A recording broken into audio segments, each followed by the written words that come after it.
जितना पर लग मारना है उसके अकॉर्डिंग टू इसको कटिंग किया जा रहा है।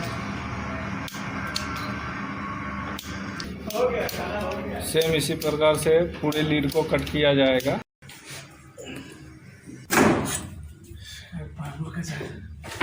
आप देख पा रहे हैं इसको एक लीड को अंदर ले लिया गया है जो कि इस तरफ आ गया। इसी प्रकार से ये 8 लीड जो 2 केबल का नीचे रखा हुआ है वो सारे लीड को ऊपर लेना पड़ेगा। जो